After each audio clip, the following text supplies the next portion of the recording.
여러분, 오늘 아침에 알람 소리를 듣고 딱 5분만 더 잘까? 아니면 지금 당장 일어날까? 막 엄청 치열하게 고민하셨죠? 네, 저도 매일 아침 하는 고민이네요. 그렇죠. 근데 그 아주 사소한 결정조차도 사실 여러분이 태어나기도 전부터 이미 완벽하게 짜여진 각본인 일부라면 어떨까요? 와, 시작부터 진짜 엄청 묵직한 질문을 던지시네요.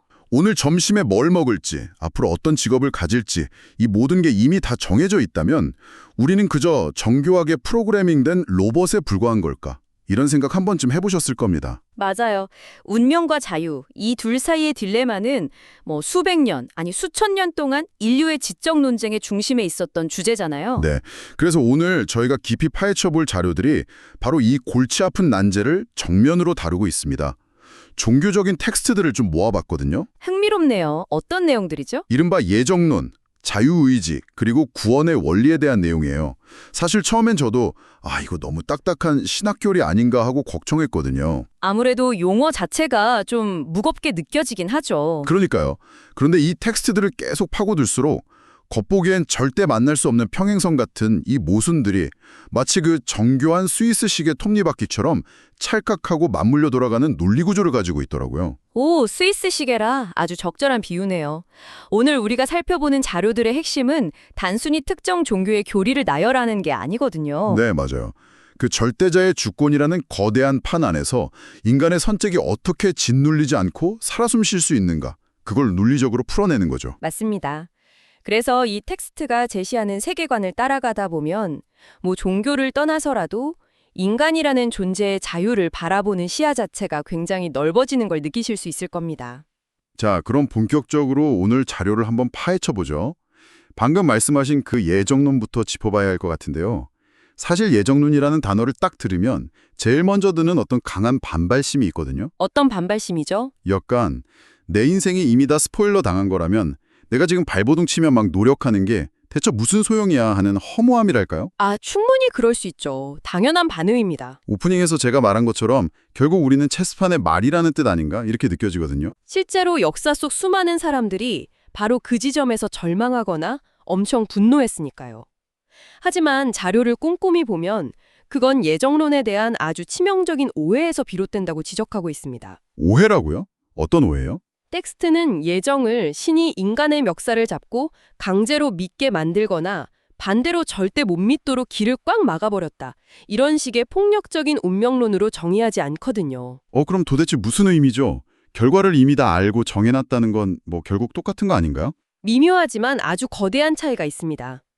텍스트는 누가 자발적으로 믿을지를 신이 시간의 바깥에서 미리 아시고 정하셨다 쪽에 가깝게 설명합니다. 미리 아시고 정하셨다. 네, 신의 주권적 선택이라는 거대한 테두리가 있지만 그 안에서 실제 사건이 작동하는 방식은 철저히 인간 스스로의 자유의지에 따른 응답이라는 거죠. 그러니까 억지로 막 멱살에 잡고 끌고 가는 게 아니라 어쩌면 약간 이런 느낌일까요? 어떤 느낌이죠? 누군가 내 집 문 앞에 내 이름이 딱 적힌 엄청나게 근사한 선물 상자를 몰래 두고 간 거예요. 나는 그 선물을 주문한 적도 없고 결제한 적도 없거든요. 네, 철저히 보낸 사람 마음, 즉 주권이죠. 그렇죠. 그런데 그 선물이 진짜 내 것이 되려면 결국 뭔가 내가 해야 하는 거 아닌가요? 맞습니다. 결국 내 손으로 그 상자의 리본을 풀고 뚜껑을 열어야만 하죠. 바로 그거예요. 내가 뚜껑을 여는 그 자발적인 행위, 그게 바로 응답이겠네요. 아주 정확합니다. 내가 열지 않고 그냥 발로 툭 걷어차버리면 그건 아무리 완벽한 선물이라도 내 것이 안 되는 거니까요. 아주 적절한 비유입니다. 선물이 주어지는 기원 자체는 전적인 신의 주권이지만 그것이 효력을 발휘하는 접점에는 반드시 인간의 인격적인 동의가 필요하다는 게 텍스트의 핵심 역설입니다. 인격적인 동의가 필요하다. 이해가 쏙쏙 되네요. 그런데 자료를 더 깊이 들여다보면 여기서 한 번 더 생각이 완전히 뒤집어지는 구절이 나옵니다. 뒤집어진다고요? 네, 우리가 그 리본을 풀 수 있는 마음, 그 자발성조차도 내 스스로의 훌륭한 인격에서 나온 게 아니라는 거죠. 신이 내 안에서 부드럽게 마음을 열어주신 결과라는 대목이 나오거든요. 잠깐만요. 내가 내 의지로 리본을 푼 줄 알았는데 사실은 내가 그럴 마음이 들게끔 내면에서 이미 어떤 은밀한 작업이 되어 있었다는 건가요? 네, 그렇게 볼 수 있죠. 그럼 결국 내가 한 게 아무것도 없는 거 아니에요? 다시 로봇으로 돌아가는 느낌인데요? 바로 그 지점이 수백 년간 신학자들이 막 머리를 쥐어뜯으며 논쟁한 곳입니다.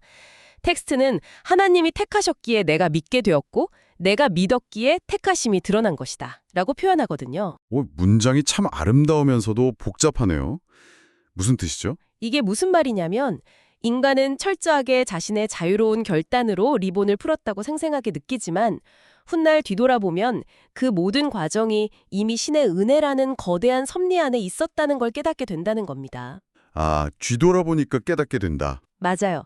즉, 믿음은 인간이 내가 이렇게 깨달음이 깊어서 스스로 믿어냈다라고 자랑할 수 있는 어떤 성과물이 아니라는 거죠.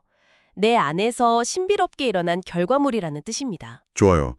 선물 상자의 리본을 푸는 내 선택조차도 결국 큰 그림 안에서는 주어지는 은혜였다. 일단 머리로는 이해가 가려고요. 네, 쉽지 않은 개념이죠. 그런데 자료를 보다가 여기서 아주 근본적인 불만이 하나 생겼거든요. 애초에 내가 왜 그 선물 상자, 그러니까 구원이라는 백신이 절실하게 필요한 병든 상태로 태어났느냐는 거예요. 원죄에 대한 질문이군요. 텍스트를 보면 인류의 첫 조상인 아담이 지은 죄가 나한테 전가되었다고 나오잖아요. 네, 자료에서는 그것을 자연적 연함이라는 개념으로 설명하고 있습니다. 아담을 인류 전체를 대표하는 뿌리 혹은 머리로 보는 논리죠. 솔직히 이거 진짜 억울하잖아요. 나는 아담 얼굴도 본 적이 없거든요. 그렇게 느낄 수 있죠. 마치 전 주인이 악성 바이러스를 잔뜩 깔아놓은 중고 컴퓨터를 내가 물려받은 거랑 똑같잖아요. 전원을 켜자마자 내 의지랑 상관없이 시스템이 이미 감염돼 있는 거예요. 아주 생생한 비유네요. 아담과 나는 핏줄로 연결되어 있어서 그 바이러스가 자동으로 내장되어 태어난다는 논리잖아요. 네, 인간 본성의 타락을 그런 혈통적 연합으로 설명하니까요. 많은 사람들이 바로 여기서 강한 거부감을 느낍니다. 그런데 진짜 이상한 건 이거예요. 바이러스는 내 동의도 없이 강제로 다운로드 되었으면서 왜 예수님이 주시는 구원, 즉 백신은 강제로 자동 다운로드돼서 모든 사람을 치료해주지 않죠? 아주 예리한 질문입니다. 왜 굳이 내가 믿음이라는 버튼을 내 손으로 직접 눌러야만 적용되는 거냐고요? 바이러스는 광제인데 왜 백신은 선택입니까? 신이 진짜 인류를 사랑한다면 억지로라도 백신을 놔서 다 살려야 하는 거 아니에요?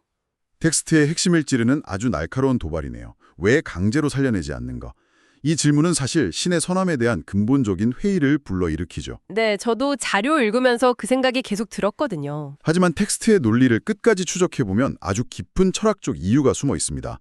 만약 신이 모든 인간에게 백신을 강제로 주입한다면 애초에 오프닝에서 우려하셨던 정교하게 프로그래밍된 로봇으로 인간을 전락시키는 꼴이 되기 때문입니다. 로봇이요?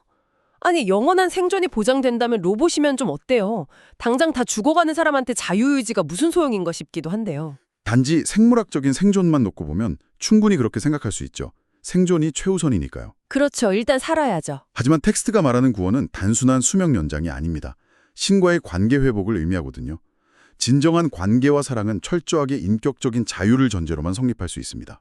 관계 회복이요? 생각해보세요. 멱살을 잡고 무릎 꿇린 다음 머릿속에 칩을 받고 자, 이제 나를 사랑해라 라고 프로그래밍하면 그건 사랑이 아니잖아요. 폭력이죠. 폭력이다. 듣고 보니 그러네요.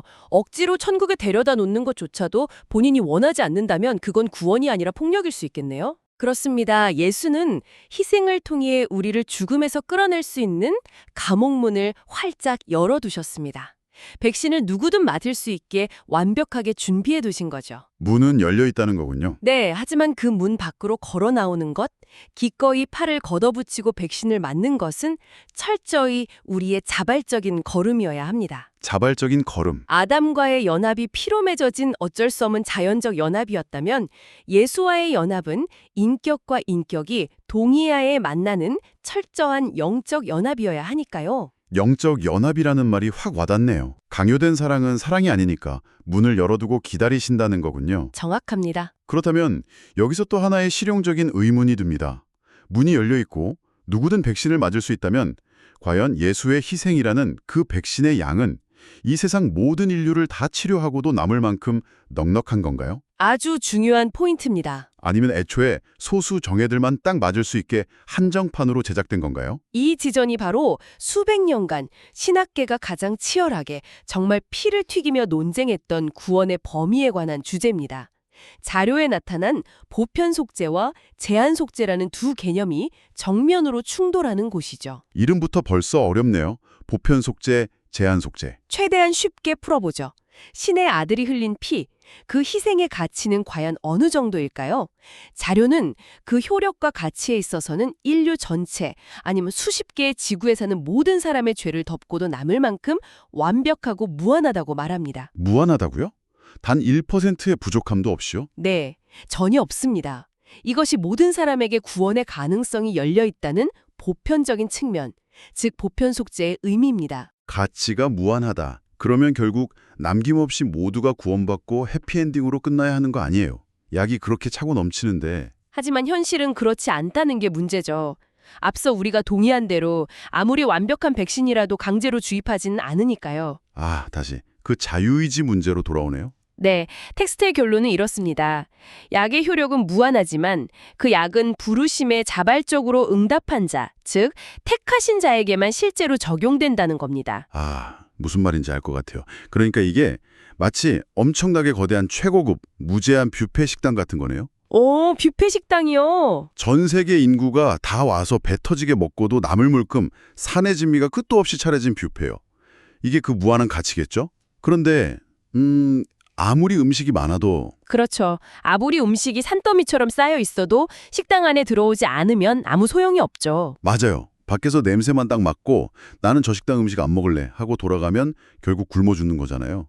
음식이 부족해서 굶는 게 아니라 내가 내 발로 들어가서 내 손으로 접시에 음식을 담아 먹지 않았기 때문에 굶는 거네요. 그 비유를 텍스트의 논리와 조금 더 밀착시켜보죠. 만약 누군가 그 뷔페 밖에서 배를 골고 죽어간다면 그건 뷔페 주인이 째째하게 음식을 조금만 준비했기 때문인가요? 아니면 초대받은 사람이 거절했기 때문인가요? 강연히 초대받은 사람이 안 들어갔기 때문이죠. 텍스트는 분명하게 후자라고 말합니다. 예수의 죽음은 모든 사람을 구원하기에 충분하지만 오직 믿음으로 응답한 사람에게만 유효하다는 것. 이것이 텍스트가 말하는 제한 속죄의 진짜 의미입니다. 뷔페 음식은 충분하지만 먹는 사람에게만 유효하다. 구원의 한계는 신의 능력이 부족해서가 아니라 인간의 거절 때문에 생겨난다는 아주 뼈아픈 진단이죠. 인간의 거절 때문에 생긴 한계라 참 묵직하네요. 자, 그럼 운 좋게 혹은 은혜로 그 뷔페 식당 안으로 들어갔다고 한번 쳐볼게요. 네, 들어갔습니다. 믿음으로 구원이라는 식사를 드디어 시작했어요. 그런데 사람이 어떻게 매일매일 완벽할 수 있겠어요. 밥 먹다가 막 실수로 카펫에 국물을 엉 엎지를 수도 있고 비싼 접시를 와장창 깨트릴 수도 있잖아요. 살다 보면 당연히 그런 실수를 하죠. 살다 보면 막 나쁜 짓을 할 때도 있고 심지어 신이 진짜 있긴 한 걸까? 하고 강한 의심이 들 때도 있고요. 이러면 식당 주인이 당장 멱살을 잡고 너 당장 나가! 하고 쫓아내나요? 한 번 받은 구원이 식사 도중에 취소될 수도 있는 건가요? 아주 현실적이고 예민한 질문입니다. 이 부분이 아마 자료를 읽는 분들에게 가장 큰 심리적 위안이 되면서도 반대로 가장 큰 윤리적 논란거리가 되는 지점일 겁니다. 위안이 되면서 논란거리가 된다. 결론부터 말씀드리면 텍스트의 입장은 아주 단호합니다. 한 번 얻은 참된 구원은 결코 취소되지 않는다. 네. 라는 거죠. 절대 취소가 안 된다고요? 카펫에 국물을 엎지르고 난리를 쳐도요? 왜요? 논리가 아주 촘촘합니다. 우리가 방금 전에 구원이라는 선물이 인간의 도덕적 노력이나 선행으로 벌어들인 게 아니라고 했잖아요. 네, 전적인 신의 은혜로 거저 주어진 것이라고 했죠. 텍스트는 바로 이 지점을 파고듭니다. 애초에 내 능력과 선함으로 얻어낸 것이 아니라면 나의 나약함이나 일시적인 실수 때문에 잃어버릴 수도 없다는 논리입니다. 내가 시작한 일이 아니니 내가 끝낼 수도 없다는 거죠. 잠깐만요. 이건 좀 상당히 위험하게 들리는데요. 어차피 한 번 구원받으면 안 쫓겨난다. 네, 그렇게 생각할 수 있죠. 그러면 굳이 이 땅에서 막 피곤하게 착하고 도덕적으로 살 필요가 없잖아요. 그냥 마음대로 막 살아도 천국행 티켓은 안전하다는 거니까요. 도덕적 해이를 걱정하시는군요. 그리고 실제로 제 주변만 봐도 예전엔 엄청 열정적으로 종교 생활을 하다가 지금은 완전히 신을 저버리고 딴 길로 간 사람들도 꽤 있거든요. 그 사람들도 다 구원받은 상태인 거예요. 텍스트도 당연히 인간의 그런 얄팍한 맹점을 정확히 알고 있습니다. 그래서 아주 날카로운 해석의 틀을 제공하죠. 어떤 틀이죠? 만약 누군가 끝내 믿음을 완전히 버리고 돌아섰거나 구원받았다는 사실을 방패 삼아 악행을 일삼는다면 그 사람은 구원을 잃어버린 게 아니라고 말합니다. 애초에 참된 구원을 받은 적이 없었던 것이라고 규정하죠. 잃어버린 게 아니라 원래부터 없었던 거다. 네, 뷔페에서 밥을 먹는 흉흉만 했지 사실은 가짜 음식을 싣고 있었던 거라는 거죠. 와, 꽤 단호하네요. 그리고 막 살아도 되지 않냐는 반문에 대해서도 텍스트는 이렇게 방어합니다. 구원은 티켓 한 장 달랑 받고 끝나는 일회성 이벤트가 아니라 길고 치열한 여정이자 관계라고요. 여정이자 관계요? 여기서 텍스트는 아주 복잡한 신앙 용어 3가지를 제시하죠. 칭의, 성화, 영화. 혹시 자료에서 이 부분 보셨습니까? 아, 네. 그 한자로 된 어려운 단어들이요. 솔직히 처음에 읽을 땐 무슨 법률 용어인 줄 알았어요. 한자어라 좀 딱딱하긴 하죠. 그런데 가만히 들여다보니까 이게 약간 그 고아원 아이가 입양돼서 자라나는 과정이랑 똑같지 않나 싶더라고요. 오, 입양과 성장이라 텍스트의 맥락과 아주 잘 맞닿아 보이네요. 어떻게 연결되는지 한번 들어볼까요? 첫 번째 단계인 칭의는 의롭다고 칭해준다는 뜻인데 이건 완전히 일방적인 선언이더라고요.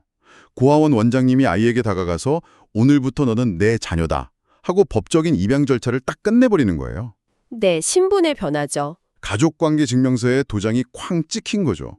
이건 아이가 뭐 특별히 예쁜 짓을 해서가 아니라 부모의 결정으로 신분이 한순간에 바뀌는 거잖아요.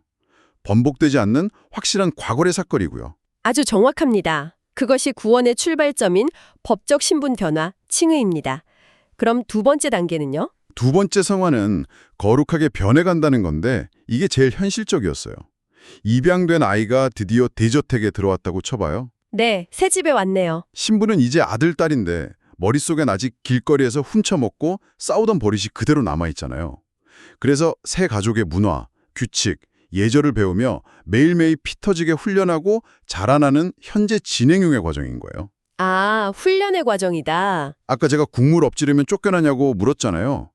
이 성화의 과정에서 아이는 수없이 사고도 치고 반항도 하겠죠. 하지만 부모가 너 진짜 말 안 듣네, 당장 파양이야 하고 내쫓진 않잖아요. 어떻게든 혼내고 다독여서 사람으로 만들어가죠. 왜? 이제 내 자식이니까요. 와, 그 비유가 텍스트의 본질을 완벽하게 관통하네요. 자료에서 이 대목을 설명하며 가장 강조하는 문장이 있습니다. 어떤 문장이죠? 구원은 내가 신의 옷자락을 꽉 붙들고 있는 게 아니라 신이 나의 팔목을 단단히 쥐고 놓지 않는 상태다. 와, 그 표현 진짜 좋네요. 내가 절벽에서 떨어질 때 덜덜 떨리는 내 얇은 손가락으로 동아줄을 잡고 간신히 버티는 게 아니라는 거죠. 절대적인 존재가 나를 멱살 잡듯 안전하게 꽉 끌어올리고 있다는 뜻입니다. 아, 내가 잡는 게 아니라 그분이 잡고 있다. 그렇기 때문에 성화의 과정에서 비틀거리고 넘어질 순 있어도 영원히 버려지지는 않는다는 절대적인 안전망이 성립되는 겁니다. 마음이 되게 편안해지네요. 그리고 마지막 세 번째 영화는 그 말썽 피우던 이병아동이 온갖 우여곡절 끝에 결국 훌륭한 성인으로 자라나서 부모를 꼭 닮은 모습으로 유산을 물려받는 그 궁극적인 완성의 순간이겠죠. 맞습니다. 신학에서는 그것을 궁극적으로 이루어질 완전한 회복으로 봅니다. 오늘 우리가 다룬 이 방대한 텍스트의 목적지가 바로 거기에 있죠. 결국 오프닝에서 던졌던 그 딜레마가 여기서 풀리네요. 네, 우리가 오프닝에서 제기했던 자유의지와 예정이라는 그 거대한 모순을 기억하십니까? 결국 이 3단계 여정을 보면 그 모순이 다 풀립니다. 어떻게 풀리죠? 절대자는 주권적으로 우리를 입양하시고 이게 예정이죠. 그리고 우리는 그 안전한 집안에서 밥을 먹고 넘어져가며 부모와 눈을 맞추고 반응하며 자라납니다. 이게 자유의지고요. 아, 예정과 자유의지가 이렇게 합쳐지는군요. 우리가 뼈 빠지게 고생해서 부모의 사람을 결제하는 게 아니라 이미 주어진 완벽한 사랑이라는 울타리 안에서 자유롭고 자발적으로 반응하는 법을 배워가는 여정, 그것이 이 텍스트가 말하고자 하는 본질입니다. 오늘 우리가 파헤쳐본 이 주제들 정말 엄청난 딥다이브였습니다. 절대자의 주권과 인간의 자유라는 서로를 막 집어삼킬 것만 같던 두 괴물이 은혜라는 선물과 믿음이라는 자발적 응답을 통해 얼마나 아름답고 정교하게 춤을 추고 있는지 확인할 수 있었네요. 네, 맞습니다. 내 얄팍한 힘으로 이 험난한 세상을 다 통제하고 스스로 구원해내야 한다는 강박에서 벗어나게 해주죠. 맞아요. 위안이 됩니다. 그러면서도 동시에 나의 매일의 선택과 자발적인 응답이 그 거대한 섭리 안에서 얼마나 고귀한 의미를 가지는지 일깨워주는 시간이었기를 바랍니다. 자, 이제 오늘 이 깊은 논의를 마무리하면서 여러분께 좀 묵직한 질문 하나를 던지고 싶습니다. 오늘 텍스트는 종교적인 신학에 대해 이야기했지만 이 논리를 우리 현실, 매일 숨쉬는 일상으로 한번 끌고 내려와 볼까요? 일상으로의 적용이군요. 네, 여러분. 지금까지 일생을 살면서 여러분이 이뤄낸 가장 눈부시고 자랑스러운 성취들을 한번 떠올려 보세요. 뼈를 깎는 노력으로 얻어낸 학위, 치열하게 쌓아올린 커리어, 혹은 악착같이 지켜낸 굳은 신념 같은 것들 말입니다. 다들 하나쯤은 있으실 겁니다. 자, 그것들은 정말 단 1%의 불순물도 없이 온전한 여러분의 피나는 노력과 100%의 자유의지만으로 쟁취한 결과물일까요? 깊이 생각해 볼 문제네요. 아니면 조용히 뒤를 돌아봤을 때 여러분이 미처 깨닫지도 못하는 사이에 이미 여러분의 인생 문 앞에 놓여 있었던 좋은 부모님, 따뜻한 환경, 뜻밖의 재능, 혹은 우연을 가장하고 찾아왔던 수많은 사람들의 도움에 여러분이 그저 운 좋게 응답한 결과일까요? 은혜라는 선물 상자처럼 말이죠. 맞습니다. 만약 우리의 가장 빛나는 성취조차도 누군가가 미리 준비해둔 선물 상자에 리본을 푼 것에 불과하다면 우리가 이 세상을 대하는 태도는 어때야 할까요? 확실히 겸손해질 수밖에 없겠네요. 그렇죠. 그리고 특히 나보다 조금 뒤처지거나 실패한 타인을 바라보는 우리의 시선은 과연 어떻게 달라져야 할까요? 만약 세상 모든 것이 촘촘하고 거대한 은혜로 얽혀 있다면 말이죠. 아주 긴 여운을 남기는 질문입니다. 오늘 하루 이 질문을 가슴에 품고 한번 깊이 생각해 보시길 바랍니다. 오늘 깊이 있는 탐구는 여기서 마치겠습니다. 들어주셔서 감사합니다.